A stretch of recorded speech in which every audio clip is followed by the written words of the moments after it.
Sensível à voz de Deus desde muito cedo, Malvina já viveu uma experiência de morte e ressurreição, já contrariou o diagnóstico de que não poderia ter mais filhos e venceu as sequelas de um derrame. Esse testemunho a gente vai conhecer agora. Olá, Malvina Barcelar, seja muito bem-vinda ao programa. A senhora é pastora. Pastora. É muito bem-vinda e, pelo que eu já relatei ali, como o mesmo texto disse, já são vários milagres. Muitos. Se fosse um, já era prova viva. Com esse tanto, então, né? Muitos. É o milagre ambulante de Jesus. Verdade. Deus é bom, né? Muito bom. É muito bom. Fique à vontade para nos contar um pouco dessa história, dessa sua trajetória de vida e por que você veio aqui no programa Prova Viva para contar o quê? Qual que é a parte que é importante para exaltar o nome do Senhor? Eu acho que tudo. Obrigada primeiro por estar aqui com você, Adriane. Eu acho que tudo que nós falamos que exalta o nome de Deus e que faz Ele grande na terra é importante para a nossa vida. E quando nós experimentamos isso na nossa própria vida, o que nós queremos na realidade é que outras pessoas saibam aquilo que Deus é e aquilo que Ele pode fazer. Ele não faz na minha vida porque eu sou melhor do que ninguém. Ele faz porque Ele é Deus. Amém. E porque Ele sempre quer revelar o seu amor, a glória dEle ao homem. É isso que Ele deseja. E a minha história é interessante porque eu não nasci em um lar cristão. Os meus pais não eram cristãos, não tinham religião alguma, mas é interessante que eles acreditavam muito em Deus. O meu pai, então, ele mostrava muito para a gente que ele acreditava em um só Deus. E desde muito cedo eu desenvolvi uma fé em Deus. E já desde criança eu tinha visões abertas. Eu via algumas coisas que eu não compreendia. Algumas vezes eu tentei compartilhar isso com meu pai, eu falava assim, olha, eu acabei de ver isso, aquilo. Aí meu pai, você viu mesmo? Aonde? Aqui no meu quarto. Ele falou, não pode. O que, por exemplo? Por exemplo, eu vi anjos. Eu vi a primeira visão que eu tive, que foi uma coisa assim fantástica, foi que eu vi uma escada que os anjos desciam para o céu, do céu, e eles subiam, eles desciam e subiam. E naquela visão eu começo então a subir aquela escada, eu queria ver o que tinha além daquela escada. E quando eu chego no topo da escada, uma mão faz assim para mim e fala assim, você não pode ainda ver o que tem aqui. Essa visão, e eu conto isso pro meu pai, e meu pai falou assim, aonde isso aconteceu? Eu falei, aqui no quarto, no meu quarto. E meu pai então chama minha mãe e fala para ela, não, essa menina está com febre, vai olhar, ela tá com algum problema, está com infecção, alguma coisa. O que você sentia nesse momento em que você narrava isso para os seus familiares e a reação deles diante disso? Eu geralmente contava para o meu pai, sempre para ele. Porque você acreditava que ele tinha essa fé, que poderia entender o que você estava contando. Mas meu pai não chegou a esse nível de fé, não. Porque, inclusive, nós tínhamos uma Bíblia muito grande em casa e que meu pai falava assim, não, criança não pode pegar nisso, não pode ler, isso é coisa de adulto. E então, acontecia isso. A gente não lia a Bíblia em casa. E embora meu pai tivesse, a gente não lia. Só tira uma curiosidade minha. Com qual idade você tinha quando começou essas visões? Essa visão, mais ou menos 7 anos. 7 anos. Sim. A visão era dormindo, acordada, durante o dia, normal, olhando uma situação? Normal. Você temia isto? Não, eu achava bom. Eu achava bom, eu gostava daquilo. Embora eu não compreendesse, eu achava aquilo bom. Então, muitas outras visões eu tinha e quando eu percebi que meu pai sempre achava que eu tinha febre ou que eu estava com algum tipo de doença, eu então parei de contar isso. Parei de contar. E a minha trajetória foi assim, e eu comecei a sentir muito desejo de conhecer a Deus. Tinha uma prima, um pouco mais velha, que era cristã, e ela me contava 2 histórias. Uma história de Saulo e uma história de Zaqueu. E eu pedi para ela contar a história para mim. Muitas vezes ela falou, mas eu já te contei, conta de novo, por favor. Eu cheguei a pagar essa garota para contar para mim as histórias. Quando ela não queria, eu te pago. Olha Eu só. chegava a pagar para ela repetir essas 2 histórias. E dentro de mim, isso trazia uma vida, uma força, alguma coisa que eu sentia bem. Eu sentia bem. Isso você criança, hein? Criança, Sem 7... as pessoas compreenderem o dom. Isso, né? 7, 8 anos, 9 anos, isso.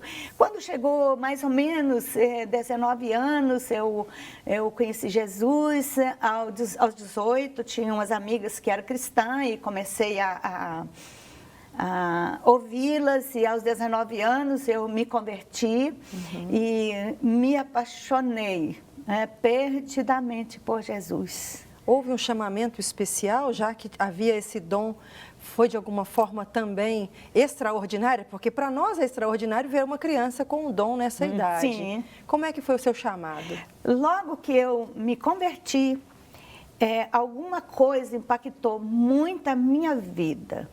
Foi a história ali que fala quando Jesus deixa 99 ovelhas e vai buscar uma. Eu senti nessa pregação que tinha 99, mas ele foi buscar a mim. Eu era a ovelha que ele buscou. E isso mexeu muito comigo, e eu falava assim: Deus, eu quero ser isso, já que o Senhor me encontrou, eu quero encontrar outras, E eu, então, chamei meu pastor, conversei, falei com ele que eu queria isso, que eu amava isso. E meu pastor, então, pediu que eu fosse ao seminário, que eu estudasse para conhecer mais. E eu fiz isso, fui ao seminário, eu estudei. E cada dia mais apaixonada por Jesus. Isso você jovem? Jovem, e eu pregava a tempo, fora de tempo. Eu estou passando numa rua e de repente eu queria bater numa casa, eu batia e já perguntava: posso falar com você 5 minutos? A pessoa atendia e eu apresentava o plano de salvação. Eu fazia isso em qualquer hora, em qualquer lugar eu apresentava o plano de salvação.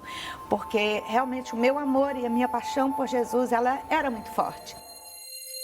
E passaram-se os anos e eu não deixei essa paixão e esse amor morrer. Ele é vivo até hoje dentro de mim. Isso é muito forte, muito forte. Eu amo Jesus. Se eu tivesse 1000 vidas, eu daria todas as 1000 para viver servindo o Senhor. Glória a Deus. Eu amo Jesus. E a partir daí, de juventude, depois eu casamento, depois filhos. Eu me casei e engravidei com a minha primeira filha, a Dani. Me emociono com isso, me engravidei e tive uma gravidez de altíssimo risco, muito risco. Eu praticamente ficava só no hospital internada, porque o meu organismo rejeitava muito, toda hora queria abortar. Olha. E aí segurava e queria abortar e segurava. Então não foi uma gravidez fácil.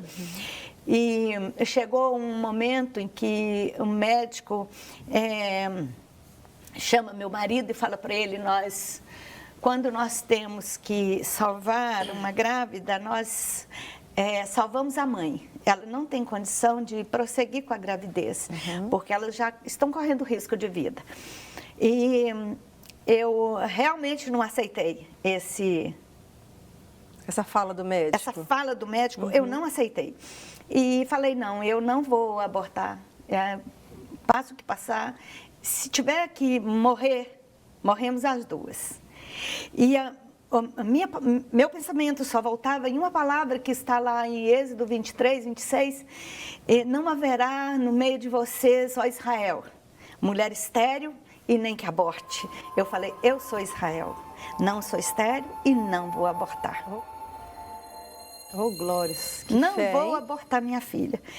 E quando os médicos perceberam que eu não ia continuar no hospital, porque eu não ia aceitar o aborto, eles falaram: então vamos continuar e ver até onde vamos chegar. E tentaram me convencer pela segunda vez. Eu falei: morreremos as duas, mas eu não vou abortar minha filha. Filho é herança de Deus. Se eu tiver de ter um aborto, que ele seja totalmente natural, mas não permitirei a intervenção cirúrgica.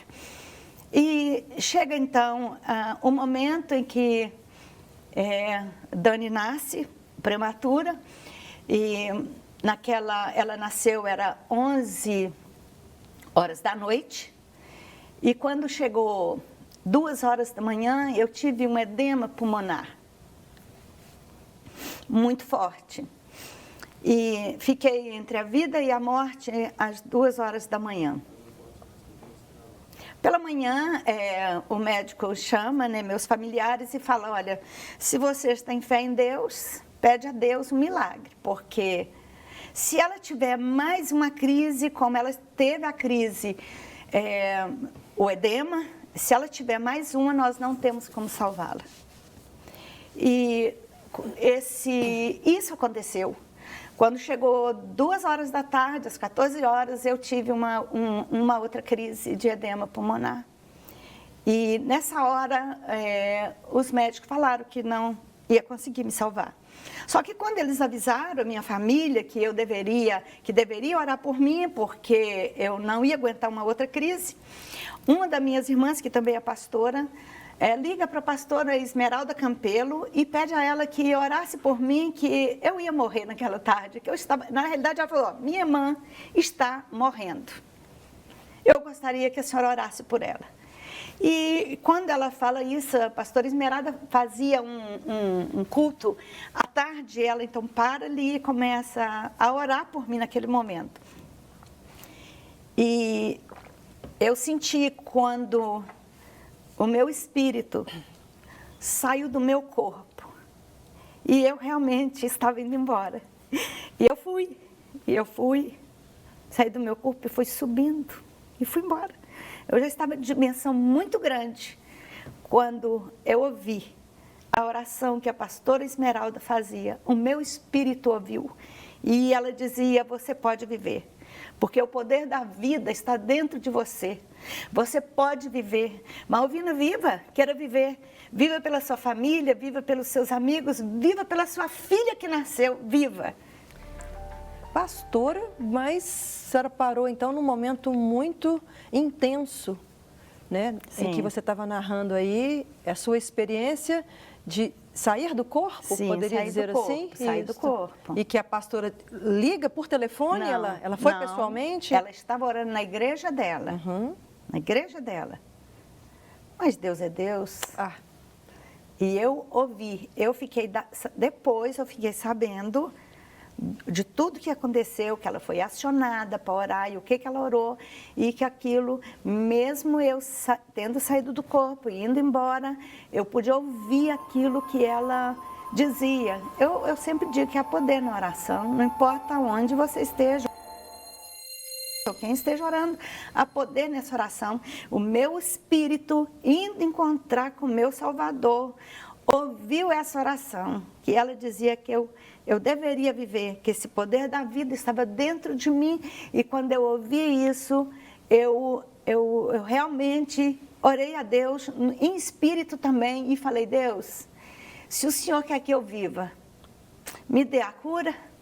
E quando eu pedi isso a Deus, aonde eu estava naquela dimensão, eu comecei a sentir choque, como se fosse choque elétrico. E aquele choque, ele fazia com que meu corpo aumentasse gradativamente.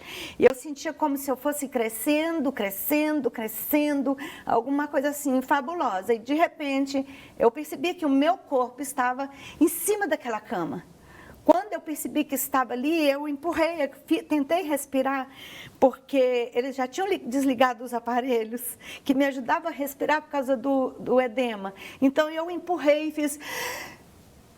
Tentei puxar para respirar. Eu escutei quando uma enfermeira gritou, gente, ela está viva, ela voltou, ela está viva.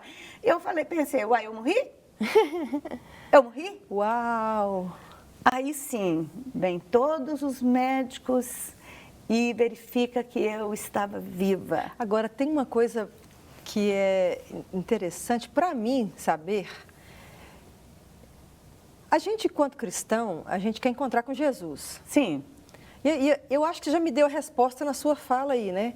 Porque você fala para Jesus assim, Senhor, se o Senhor quiser que eu viva, me cure. Isso. Não é assim, Jesus, me deixa lá na terra, com o pessoal, não. Porque se o céu é melhor do que a terra, quem que ia querer ficar voltando para a terra para sofrer? Lógico, né? Então, eu achei que a sua resposta, a sua forma de dizer já me respondeu. E eu queria que o senhor confirmasse é isso mesmo. Exatamente. Né? Você falou, Jesus, se for da sua vontade, da sua vontade, que eu volte. Porque para nós é melhor encontrar com Jesus. Muito melhor. Entendi. Mas se Ele tem um plano na nossa vida e nos deseja ficar, e Ele precisa que a gente ative essa fé e creia que Ele pode fazer, mesmo para hoje vir aqui testemunhar que se eu creio, Ele pode fazer.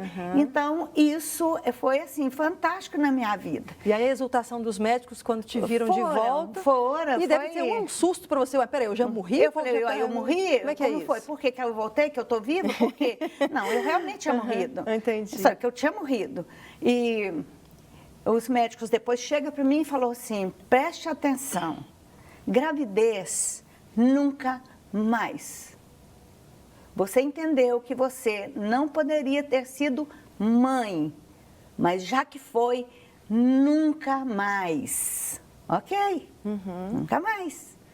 Eu decidi então que nunca mais. 7 anos evitando. E quando inteirou 7 anos, eu recebo uma palavra de Deus. E eu desejava muito, muito ter outro filho.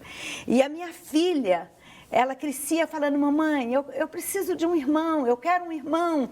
E ela é muito carinhosa, muito preciosa, minha filha. Ela desejava tanto isso. E eu falava, Jesus, a minha filha queria tanto um irmão. Decidi adotar. Falei, pode ser adotivo, de outra barriga. E ela falou, mamãe, eu só quero um irmão. Pode ser homem, pode ser mulher, eu quero um irmão. Ok, vamos providenciar um irmão. Só que quando eu decido adotar, Deus fala comigo, eu vou te dar um filho, não será adotado. Você vai gerar um filho, você vai ter um filho homem. E quando você tiver esse filho, eu vou dar ele uma unção levítica e uma unção profética. Eu te darei um filho para as nações. Olha. Eu falei, obrigada, Jesus, eu creio. Eu sei quando Deus fala comigo, todo filho conhece a voz do pai. Eu falei, eu vou ser mãe. Deus falou comigo. Só fazendo um parênteses para quem às vezes defende muito a causa da adoção, sem momento algum deixa de desprezar, você despreza a questão da adoção, ao contrário, de jeito eu até queria, querendo, eu né? queria. Mas nesse momento Deus não deixou que você adotasse, porque Ele queria revelar o milagre dele na sua vida mais uma vez. Mais uma vez, Amém. Exatamente. Okay. Eu percebi isso assim, nitidamente. Eu falei, o Senhor, Ele quer me dar um filho para contrariar toda a voz dos médicos. Eles falaram que nunca mais, e nunca mais. É muito. É muito, nunca mais. Nunca mais se Deus falar, né? Se Deus falar, mas se Deus falar, cale-se diante dele a terra. E quando Deus falou, eu falei, então espera aí. Se os médicos dizem que eu não posso, e Deus diz que eu posso, então eu posso. A voz do meu Deus é maior. E eu engravidei. E tive meu filho sem nenhuma complicação. E quando todo o período gestacional e até o parto. Período até o parto, chegou até 8 meses né, de gestação. E quando eu estava grávida, eu orei e falei, Senhor, quando meu filho nascer, ele vai chamar Rafael. Porque todas as vezes que eu chamar ele pelo nome, eu estarei lembrando que o Senhor é o Deus que cura. Porque é o significado de Jeová Rafa, o Deus que cura. Por isso ele vai chamar Rafael. Eu quero honrar o Senhor. Põe esse nome no meu filho. E meu filho é uma bênção. Amém. É uma grande bênção. E... Lógico que você passou longe desse médico que falou que você não podia ter filho. Você Passei longe. Você ia brigar contigo, né? Eu procurei ele, você acredita? Sério? Eu procurei. Que eu procurei bênção. O mesmo médico, porque eu pensei, ele me acompanhou com uma gravidez de alto risco. Eu estou grávida, vou procurar ele. E fui procurar esse médico e eles me falaram, esse médico está em tal lugar. Fui atrás. Quando chega na hora da minha consulta, eu viro e falo assim, mas eu não estou marcada com o senhor. Ele falou assim, eu sou o doutor Maurício. Eu falei, não, o senhor não é o doutor Maurício. Eu sou o doutor Maurício. Aí, eu já estava com a consulta marcada, entrei e falou, por que você quer o outro? Aí eu expliquei. Aí ele me acompanhou e falou assim, eu sou um excelente médico de alto risco, mas se você acompanhar tudo direito, nós vamos chegar no final dessa gestação salvos. Okay. E aí, como mesmo já dissemos no começo, né? As histórias são muitos dos milagres também que Deus já atuou na sua vida. A gestação foi ótima, o filho Rafael nasceu, está aí para a glória do Senhor, servindo Jesus. Servindo Jesus. Mas o problema não parou por aí. Quando o Rafael tinha 9 anos, eu tive um derrame de uma forma inexplicável, os médicos não sabem como que esse derrame aconteceu, faziam os exames, falaram, não tem como, não tem, você não é hipertensa, você não tem problema, você não tem problema de saúde algum, como pode? E o derrame estava ali. Era um derrame isquêmico, uma parte do lado direito e uma parte do lado esquerdo, que eles falaram que era um derrame muito raro, que paralisou essa parte do meu corpo até a cintura, afetando a visão, e dessa parte da cintura para baixo, afetando as pernas. E alguma coisa afetou meu cérebro, eu desconhecia as pessoas, não lembrava das coisas, e foi um tempo muito difícil para mim. Isso foi que ano? Isso foi, tem quantos anos? Isso já tem 18 anos. 18 Mas anos. hoje, para a gente poder finalizar, porque glórias a Deus pela sua vida, pastora, são muitas bênçãos. Como é que está a sua vida e a sua saúde hoje para nós finalizarmos Hoje, isso aí? Eu superei tudo isso, né? Eles falaram que com certeza eu ia ficar com sequela pelo resto da vida, eu nunca ia poder usar um salto e tantas outras coisas que foram me proibido fazer. Eu faço tudo que foi me proibido fazer. E, para a glória de Deus, eu recuperei todos os meus movimentos. Amém. E estou seguindo em fé. Deus me curou, porque Ele é o Deus que cura. Amém. Não é impossível para Deus, né? É verdade. Ele é muito lindo. Que todo o propósito de Deus, como a senhora mesmo orou, né? Deus, se é vontade do Senhor que eu fique, né? Seja para a sua glória. Para a glória de Deus. E eu sei que se está aqui até hoje, continua sendo para a glória dele. Pastora, muito obrigada por ter vindo ao programa. Muito obrigada por ter trazido a sua história, porque ela nos edifica e nos faz pensar nesse Deus maravilhoso, bondoso, amoroso e que tem poder. Tem poder. Que Deus continue te usando, te capacitando. Amém. Muito obrigada, pastora. Amém. Obrigada, Adriana. Deus te abençoe também. Amém. Lucas 10, 21. Naquela mesma hora, exultou Jesus no Espírito Santo e disse: Graças te dou, ó Pai, Senhor dos céus e da terra, porque ocultaste essas coisas aos sábios e entendidos e as revelaste aos pequeninos. Sim, ó Pai, porque assim foi do teu agrado. O contexto que antecedeu essa passagem bíblica e que gerou em Jesus essa exultação no Espírito foi por causa da vontade de Deus que se cumpriu ao revelar aos pequeninos um dos maiores conhecimentos que um homem pode ter, saber das coisas do alto e o futuro que é reservado aos que temem e confiam em Jesus como seu Senhor e Salvador. Jesus afirma aos discípulos que a alegria deveria se dar mais por saber e crer que seus nomes estavam escritos nos céus do que visualizar libertações terrenas e corpóreas. A bondade de Deus em revelar conhecimentos profundos que estão em seu poder e que, enquanto ocultos, pertencem a Ele, mas que depois de revelados pertencem a nós, mostra que esse conhecimento não vem de nós e não se pode conquistar pelo muito estudo e nem por toda a sabedoria humana. Mesmo depois de liberado por Deus para o entendimento dos mistérios celestiais, Deus ainda define quem terá os seus olhos e ouvidos abertos para compreender e crer. Então, se você hoje tem sabedoria e discernimento da ação de Deus, sinta-se privilegiado e amado por Ele. Se você não tem, peça a Ele, que lhe dará com alegria. Se essa passagem bíblica é atual para você, pode ser que você seja motivo da incompreensão para os letrados e estudiosos que estão à sua volta. Eles podem te olhar e se inconformarem com sua sabedoria por ter menos estudo que eles. Você ainda tem paz, tranquilidade e esperança, o que os outros não possuem, porque já entendeu que a sua alegria não está baseada neste mundo e nem nas circunstâncias visíveis. Deus já alicerçou no seu coração a alegria da salvação. A palavra pequeninos desse versículo não significa expressamente crianças, mas o que detém menos conhecimento. Então, para esse público, que pode ser de adultos, já seria valoroso receber a revelação de Deus quanto ao porvir, enquanto os doutos ignoram por decisão do próprio Deus. Agora imagina se essa declaração acontecesse literalmente na fase infantil de uma pessoa. Maior alegria, não? Saber sobre as verdades de Deus, ainda bem jovem, enquanto outros irão adquirir, se Deus permitir, nas fases mais avançadas da vida, proporciona mais tempo de vivência para suplantar todos os embates e dificuldades externos.